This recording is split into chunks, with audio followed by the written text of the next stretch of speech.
It's all about you. It's all about you, baby.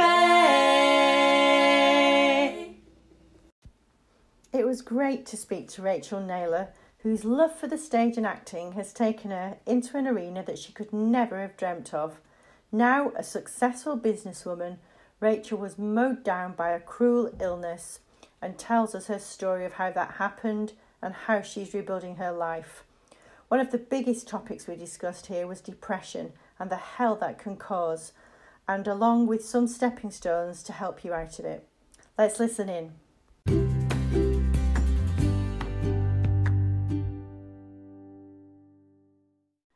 And welcome, Rachael Naylor. Here you are on It's All About You, the podcast. Hello, thank you so much for having me. It's an honour to be here. I'm delighted you can come on, Rachael, because we go back quite a way and we've experienced quite a bit in our time of knowing each other. Yeah. And I've got to put this out to all my listeners here, because I do feel a bit inferior talking to you today, because you are in the voiceover industry and you have this wonderful voice, and I'm very conscious of my very northern out there accent. Oh, you've got a lovely accent. Oh no, it's beautiful. Oh, too funny. But anyway, Rachael, we're here today to talk about you, of course. And so really what I'm quite keen to know is, and everybody listening in, is who is Rachael Naylor? Yes, wow. So who am I? So I am. There's a few things going on. So I'm an actor. I'm a voice actor. I am founder of the Voiceover Network, which is a membership organisation for voiceover professionals. I'm editor of the Buzz magazine, which is the only magazine in the world dedicated to the voiceover industry. I'm host of the Voiceover Hour. I am a multi-award-winning entrepreneur, and I'm also a mum. So yes, which is my most important job, of course. It is. Yeah. I know that you said that at the last thing, but I know that comes very much at the top and is quite all-consuming at times. Mm-hmm. I have the same experience. Yes. So I'm juggling. Yeah, so you've got quite a bit going on there, Rachael. Yeah, quite a bit. So could you tell us just a bit more about your passion really for the work you do, and the launch of your voiceover network, which I believe is called VOND, is it? Or is that your award ceremony that you do? And you've got so many things going on. No, so it's called the Voiceover Network, and we often refer to it as VON. The VOND is our evening events, and it's Voiceover Network Drinks, which is the D. Right. So the Voiceover Network. So my passion for acting comes from a very young age. My grandfather was actually a very successful actor. And so I grew up watching him on stage and in films and listening. He had the most incredible voice.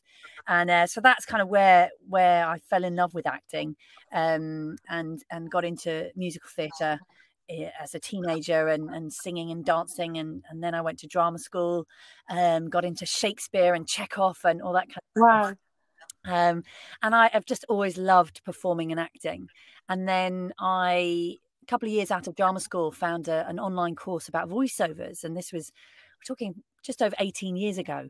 And the voiceover world was very different back then. And it was really tough to get into. Anyway, I did this course, went along, loved it, absolutely fell in love with voiceovers, and had one of those amazing moments in front of the microphone where I just knew that this was where I was meant to be. Isn't that amazing when that happens? Oh, it was, and I remember it still. But I struggled to get into the industry. It was very, very difficult, and I banged on doors, and there was no information out there. There was no help and support. The people who were in the industry at the time, there was a small amount of them, and they were making a lot of money, and they didn't want other people to come in, so they were all, keeping stum, and everybody was like, shh, don't tell anybody about this amazing job. So I really had to kind of battle and make mistakes and fall over and just try and like tear this door down. And I got through, and I managed to start getting work. And actually one of my first big jobs, which is the one that I'm kind of most well known for, which lots of you will have heard me and you won't realise. So I'm actually the voice of Virgin Media. Oh, really? Yeah. Okay. So when you call Virgin Media, Virgin Mobile, Virgin Business, that's all me. Hello. That's you. Okay, I may have to do that just for the sake of it then. So I kind of, and and then I had lots of success as a voiceover artist, and it was great. And then I started struggling, and then I had success, and I went through a real feast and famine, which is pretty common in any business, any entrepreneurial. Yeah. And it was very frustrating for me. And actually, just sort of taking a step back, I went to drama school. I did performing arts at college. I was never interested in business. The word business used to like put fear into me. I was always singing and dancing and performing. And then so going forward, so I needed to figure out what was going on in my business. Why was I having these low periods? And realized that it was the business side of being a voiceover artist that I was struggling with. And I went for a drink with 3 other voiceover artists in Richmond down the road from me. And I thought, wow, this is useful. We should do this more often. And started a little meetup group that was that just grew and grew and grew. And then end of 2014, I looked at the industry and I looked at what I created, and I thought I could carry on bumbling along, or I could really do something and try and try and help the industry. And so that's kind of, sorry, it's a long-winded answer to your question. No, but that's, the small things that one step at a time that build up, and little things that happen are what takes you along the path. Yeah.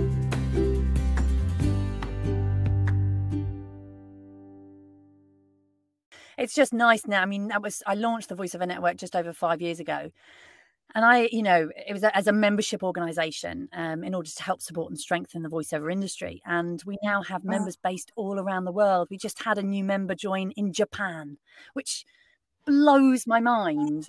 It's so wonderful. And it's lovely to see the effect that my little baby, my little creation has had such a positive effect on so many people's lives. Such a global reach as well. Yeah, which is fantastic. So you're flying high through all of this, and out of nowhere you were completely mowed down. Yep. And this podcast is about helping people through tough times and finding stepping stones to get into a better space. And I just wondered if you'd be happy to tell us what happened to you. Yes, absolutely. Yeah, no, I'm very open about what happened to me. So what happened with me was that, I was running my business. I was, I'll be honest, I was micromanaging. I was doing everything. I was, singing the theme tune, writing everything, doing the whole shebang. And I it was 2018. And I was working myself like a crazy fool. And there was a day where I realised my vision was being strange, and I'd been getting quite a few migraines. So I just thought it was a migraine. And it got worse and worse. And then I one morning woke up. It was actually Friday the 13th, 2018. I wasn't superstitious until that point. Now I am. Anyway, so I woke up that morning and my eyesight still seemed strange. So I put my hand to check each eye and realised that I'd lost the vision in my left eye, which was terrifying. And so I ended up going to hospital and having all sorts of tests. It was all very scary. And I spent 2 nights in hospital, lumbar punctures, CT scans, MRIs. And that was where they suspected what it was. And it was on the 19th of September, 2018, I was diagnosed with MS, multiple sclerosis, which was horrendous. It's very strange. I mean, I remember when the doctor came in and said, "We found scarring on your brain," and it was very strange. She talked to me like I was a 5-year-old, and I can, I remember it so clearly. And it was like she was talking in slow motion, and MS, and I didn't even know what it was. It never been on my radar, and I don't know. I just it was just never anything that I'd kind of ever considered, and of course, the first thing that that I thought was, oh my God, wheelchair, that's it, I'm finished, I'm done for. You know, and the whole being diagnosed, it was terrifying. I had a weird moment in the neurologist's office when she, you know, I just didn't think it was going to, even after they'd said that's what they thought it was. And off I went and just went into denial for 2 months, and then went back to get results, but not thinking I would be diagnosed. Like, I was absolutely sure like they'd got it wrong. So when the doctor said, yeah, no, we are diagnosing you with MS, it was like she'd taken the whole essence of me and everything I am and thrown me in the air. Yeah, I understand that. And I just didn't know who I was for a while there. And I you know, it was, and actually what happened, I'll tell you, it was a horrendous time, because I was dealing with some online trolling at the time. So somebody in the industry who had been a business partner and had been a good friend, he just decided to behave very badly. We'd had a falling out, and he decided to put out some lies on Twitter about me, and he'd done it in a really sneaky way. So I was dealing with this whole like PR nightmare. And then I went in and got this diagnosis during that time. And then I had 2 days later, I had a big voiceover conference that I was organizing. So it was the week from hell, I have to say. And I had to, when I did the conference, I had to just sort of put it in a box and pretend it wasn't happening, and act my socks off, and just, I didn't tell anybody. No. And yeah, it was tough. It was really tough. And with MS, you know, there are all sorts of side effects you get with MS, and I was having problems with my right arm and my right leg, but also depression is a big part of MS. Yeah, it's one of those. But I think depression, or certainly taking yourself down the spiral when you're diagnosed with something out of the blue. I think partly it's like when people die as well. The grief, you're grieving for what you were. You're grieving for potentially the loss of what you were planning to do, and trying to grapple and find out who you are, or what's left of you, or what you are, because everything changes so much. So with massive life's ups and downs, you know, they just come flying at you. How do you deal with the downtimes when you know, I know both of us have come out into a space of sorts that we're a stronger version of ourselves. Me from my cancer diagnosis, and you with this, and we're made of stern stuff. I understand that, but there is a time and a space that you have to go through that is like hell on earth, quite frankly. You know, so how did you deal with that? How did you find your way out of it? It was tough. I think there were times of denial early, even after being diagnosed. You know, there was a kind of weird sort of just keep going, and then there gets to a point where you can't keep going. And I remember it was Christmas 2018, and putting on a smiley face for the kids, and looking back, I was absolutely full on depressed at that point. And I think that's the interesting thing about depression as well, that, you know, and I'd always thought, oh, depression is sad people looking sad. It was like I felt like I died inside, and I was just acting the whole time. But isn't that, it's a sneaky thing, I find, depression, because you've just said something that rings very true for me. I thought the most that I do is get fed up, and I don't do depressed. But actually, prior to being diagnosed, I think I was badly depressed for about 2 years. And I didn't actually acknowledge that until after the diagnosis. It's quite incredible. And so you don't even know it's snuck up on you. It's a real cheeky little, sneaky little thing in your head, like a worm, and makes you think thoughts that aren't necessarily true about yourself as well. Absolutely. Yeah, it's it is very strange. And I mean, I'm you've met me, I'm like I'm a real optimist. I'm a very positive person. I'm bubbly, and so, you know, it's like, oh my gosh, you know. And I grew up, I'm the youngest of 3 in a very active family, very sporty, lots of, you know, performing and stuff. So, you know, and I was always, Rachel's fine, Rachel's always fine, Rachel's just fine. So suddenly I wasn't fine, and it was trying to understand that. And I think, so then after Christmas, what happened with me was, as soon as the kids went back to school, I just went down a massive hole, a black hole. And I couldn't stop crying. I couldn't get out of bed. It was horrendous. Really, just no energy. I just felt awful. And I remember my parents were just horrified. They didn't know what to do with it. And there was a kind of panic of people around me, kind of, what do we do with her now? Like, this is, we've never seen her like this. We don't know. It's not her. What do we do?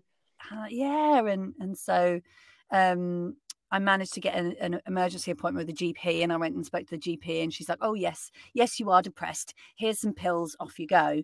And I started taking the pills, and it was a strange one. I remember as soon as I took one pill, I felt better. And of course they take 3 weeks to work. So it was actually just having somebody acknowledge that I was depressed. That was really helpful for me. Yeah. Just to have somebody say, yes, you are depressed, and yes, you're going through a really, really awful time. And then I ended up, going to my neurologist and agreeing to do all the drugs treatment, the very intense drug treatment for MS, but they couldn't put me on it because I'd been having some weird heart things, all integrated, I'm sure, but yeah. And then it was actually, my business coach at the time had really pushed for me to go, and it was actually Damien Mark Smith who I was working with, and I worked with him for a few years, and he had organised an energy retreat in Cape Verde, and he was really adamant that I go, and I was, I'm not feeling up to it. It's money, I just want to stay in bed. And actually, my husband said to me at one point, why don't you go away and go and do something? And I remember at the time thinking, you just want to get rid of me, don't you? But actually, so I did. I went to Cape Verde on my own. And there was 3 days before the retreat, and then the retreat was 3 days, and it was the best thing I ever did. Oh, magnificent. I'm so grateful. I learned to meditate. So it was meditation, and on that retreat, there's so many stories I can tell you about that retreat, but I'd been having numb fingers and toes, which is part of MS, and problems in my right hand and my right arm. And after 3 days of meditating and lots of shifting, lots of crying, lots of kind of processing things without knowing it, not really knowing what you're processing.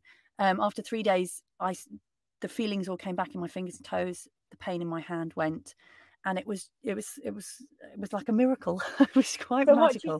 What do you think was causing that for you?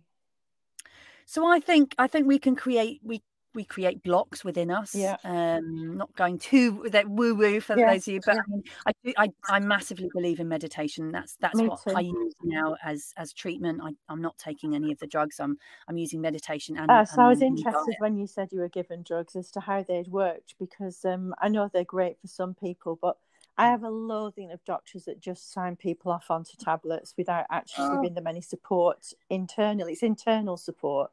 Yes, it's a shame, and I mean, luckily I didn't continue, and I know that antidepressants are great for some people. But for me at that point, that my GP hadn't kind of, yes, of course I was depressed, but she hadn't kind of talked to me about diet or exercise or lifestyle. And that's the most important thing. And actually, when you're in that space, you can't see it. You can't see what you should be doing. And actually, just talking to each other now today, it's absolutely not rocket science to see what you need to do. But when you're in that space, you can't see the wood for the trees. And even if people tell you, it just doesn't make any sense to you, does it? Yeah, no, it's weird, and it's a funny one, depression. And I do, I had this kind of this theory that I remember trying to I analyze things quite a lot, but that it's your subconscious battling with your conscious mind, and you're in this kind of turmoil where your subconscious is trying, wants you to go in one direction, your conscious mind wants you to go in the other direction, and you just end up free falling down. And also at that point while you're free falling down, I mean, my take on that is the word depressed. You're pressing down what is really deep in you that you need to be acknowledging. And Yes. oftentimes when we're just brave enough to face that and take it on and do the work internally, you're able to not even work out, it's presented to you what you need to be doing. And I think depression comes from depressing those internal feelings. Yes. And it can be childhood stuff, you know. I mean, there are all sorts of things. We all have things that, you know, from our childhood that maybe we haven't processed, that we haven't acknowledged. And I think, you know, I now believe actually that we hold on to those as energy blocks in our body. And then they can end up causing all sorts of illnesses. And I, you know, it's a funny one. I actually look back now and I'm grateful that this wasn't something worse. And you know there are all sorts of awful things that it could have been.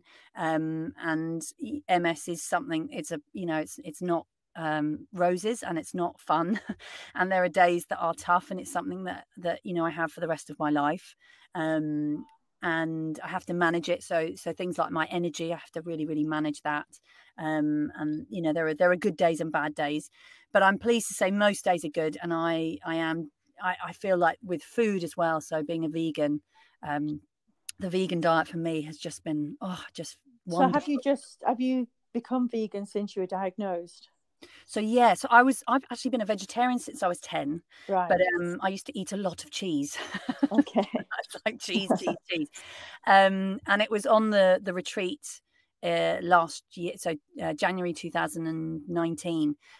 On the retreat, it wasn't a vegan retreat at all, but I had a moment where I was running along the beach before one of the sessions, and it was just I need to be a vegan. I was listening to my kind of intuition, and that was it really. I never went back, and now my family are, they're all vegan, and it's wonderful. Oh, and that's made you feel better. But there you go. You see, you listened to what was being told. You know what was going on inside you. You didn't suffocate that thought. You let it take hold. And went for it, and was brave enough to go for it. Yeah, I think so often, you know, it's a tricky one in the world that we live in. And, you know, there's so much information, and we've been bombarded with adverts and being told what to do here, told what to do there, do this, do that, eat this, you know, but actually, if you can take, you know, and I recommend to everyone listening, if you can take a break from your life, so, and on your own, I think is important. So if you know, take time out. And I do think women particularly, we spend a lot of time kind of with, you know, either being mum or being businesswomen or kind of doing the house. And actually we all need a break. Everybody needs a break, and we all need to take time that is our time, that is just, and you go and listen to your body and listen to yourself and try and tune in to what you really are. Yeah, what you are, what you need. So I wholeheartedly love what you've just said. I think that I speak about this a lot, you know, putting your own oxygen mask on first. Absolutely. And mothers are particularly bad at that. We all think we should do for everybody else first. And this isn't being selfish. No. It's about stocking up for yourself, putting your own oxygen mask on first. And the overflow that comes from that, because it does, is what you give away. And then the more you get practiced at it, the more overflow there is. And it's a magnificent experience. And you've got better quality for everybody else when you're doing that for yourself. Yeah, absolutely. Absolutely. And, you know, I think back to when I used to be like, you know, rushing around, like I wouldn't stop. And I, you know, people would talk to me about meditation. I'll be, don't be so silly. I mean, I can't stop for 5 minutes, let alone, you know, 20 minutes. But I now. But actually, that's your internal self, isn't it? On the hoof all the time, not really giving the depths of you 5 seconds to recognize what you really truly wanted. Yes. Absolutely. Yeah. Absolutely. And I now it's my priority, you know, every morning I give I put aside half an hour to lie down and do a meditation. And I always feel so much better for it. and you're more in tune as well with yourself, with your, and you see opportunities better. And you do, they seem to present themselves to you. And I think also if there's any unrest in your life, it's a time where you can get proper answers rather than flying off the handle in a fear state. Yes, yeah, absolutely. Like oftentimes you see people flying, there's plenty of it around at the moment, where people are so fearful, they're just spewing out bile all over everybody instead of really taking stock of where they are themselves and getting a better handle on it for them. Absolutely. And I do think, at the moment in the current climate, it's quite interesting. And I think I mentioned this in a message to you the other day about how it's a tough experience to go through for all of us, the coronavirus, COVID-19, and the massive change that we've all been forced into, staying at home, this fear of this virus that is out there and might get you, and it is scary, but it's quite interesting. And I've just written an article actually for the Buzz magazine about it, in terms of my experience being diagnosed with MS, and looking at the way that the world reacted to the coronavirus is quite similar to, I think, most people when they are diagnosed with something, because it almost is like the world was diagnosed with a virus, with a nasty, vicious virus. And when I was diagnosed with MS, I went into denial, and I would imagine, most people who are diagnosed with pretty serious things go into denial, and the world went into denial. And it's quite interesting looking back and seeing that, and then suddenly, oh gosh, no, it is real, okay, and all of that going on, and I think in a way, when you've had something so traumatic as being diagnosed with MS or cancer, or you've sort of experienced that, so in a way I sort of felt like I was more prepared emotionally for this whole scenario. I really agree with that. I work with a lot of cancer patients now, and we've all said the same. I had my coronavirus time, if you will, 2 years ago, the shock of that and the length of treatment I was to go through. So when this came around, it was really very easy for me to see that we were in this for the long game, and it was going to be a mental game.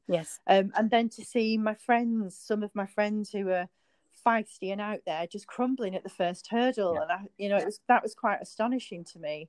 But lots of my cancer patients have said the same thing. You've got more resilience, more understanding of how to cope with it, and acceptance. I accepted it much quicker than everyone else, and I remember, fairly early on, on the school run when things were still open, and saying to the parents that I was with, the schools are going to close soon, and they were like, "Don't be so stupid. It's just a virus. It's just the media." And I was like, "No, just you wait.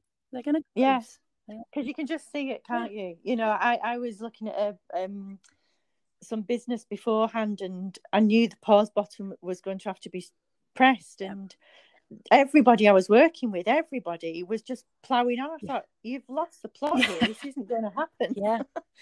And so true enough, thankfully we did press pause in time, and everything's fine. But I think it just gives you a bit more insight into life in general, and yourself, and how to deal with that. So how you've already said you meditate, and would you go away more frequently now? Is that how you protect your mental health? I mean, it's a funny one. So last year, I did I went to Cape Verde in January, and then I ended up, through my business, going on quite a lot of trips, which I love traveling. So I was able to kind of incorporate travel. But what I did when I went away for work, I then would tag on to each of my trips. I would tag on time after the event to just go and sit on the beach. So I went ended up in Miami for 2 nights on my own. I spent some time in Colombia. I actually went out to Australia and spent some time with my sister.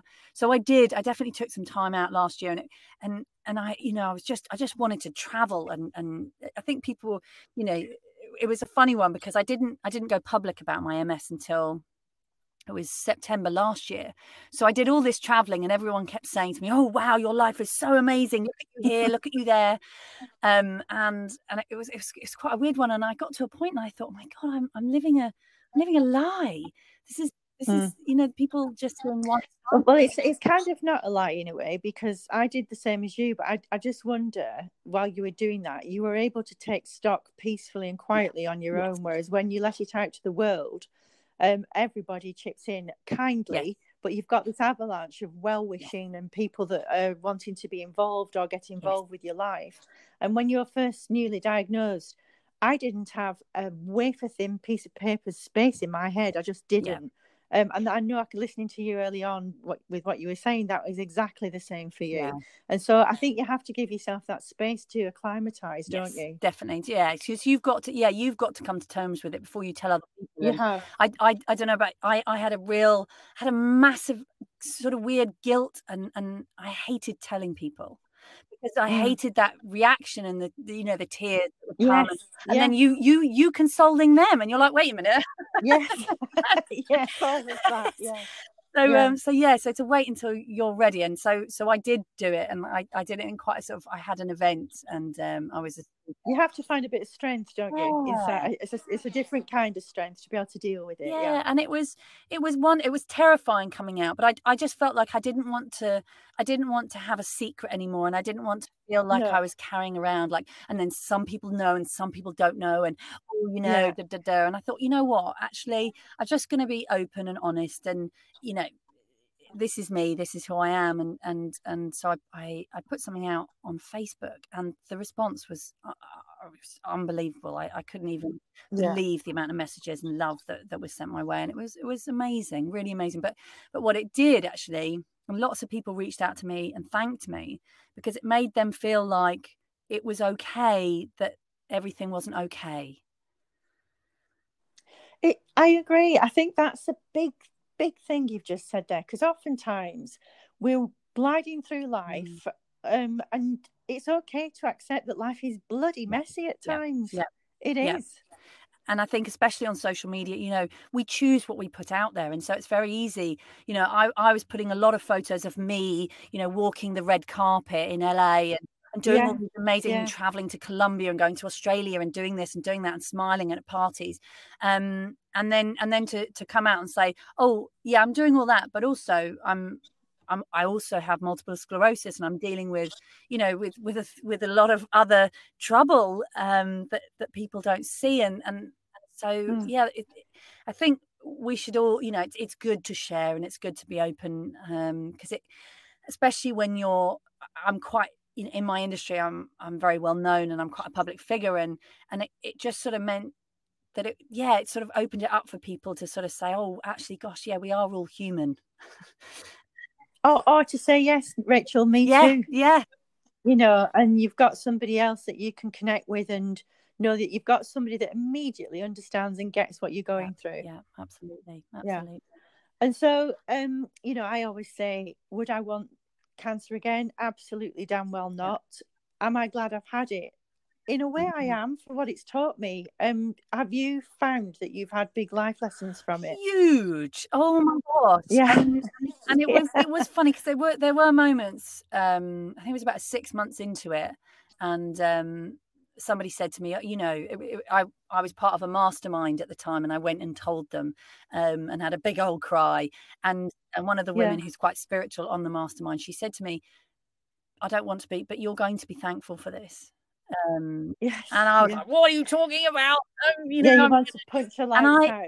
And I mean, it's a funny one to sort of think, I'm really pleased with what I've done over the last 2 years, and I am really pleased of who I've become and what I've learned. And I think, there are so many things that have happened, lessons that I've learned, and the person that I've become, and that a lot of that is because of being diagnosed with MS, and I know that there are amazing things to come, and I feel excited about what I can do, and I want to share my story with more people, and hope that it inspires people to know that, do you know what, you know, we all have excuses.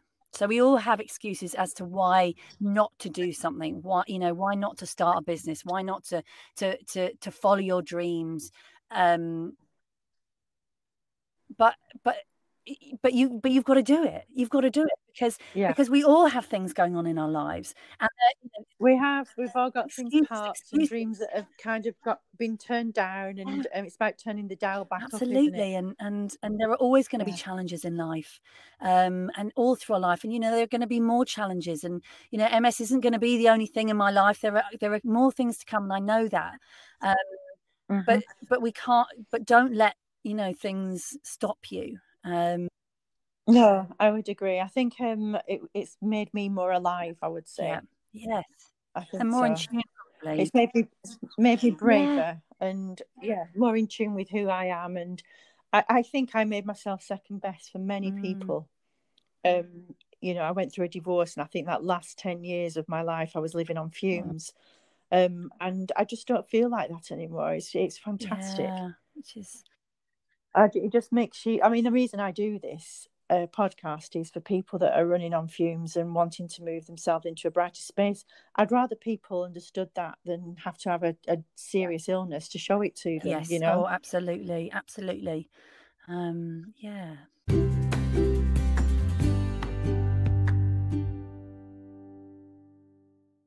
Just kind of rounding up the whole situation where your career is, what's been your favourite thing, and what's next for Rachael Naylor? What are you up to next? Oh gosh, lots of things going on. Yeah, I mean, I love... I'm very busy, but and people often say to me, how do you do all the things you do?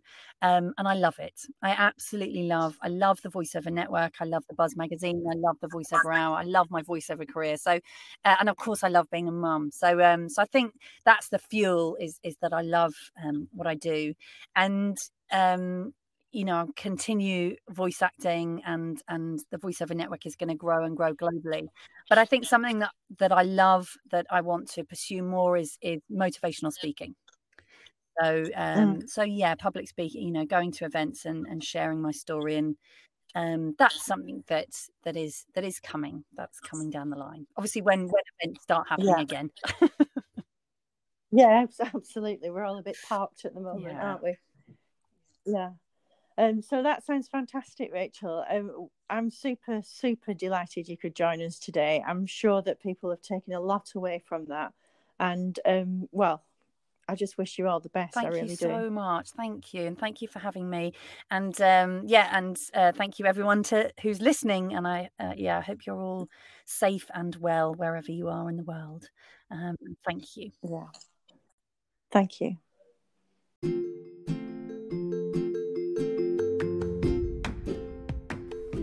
If you like this podcast, like it, comment on it, or share it. Thank you.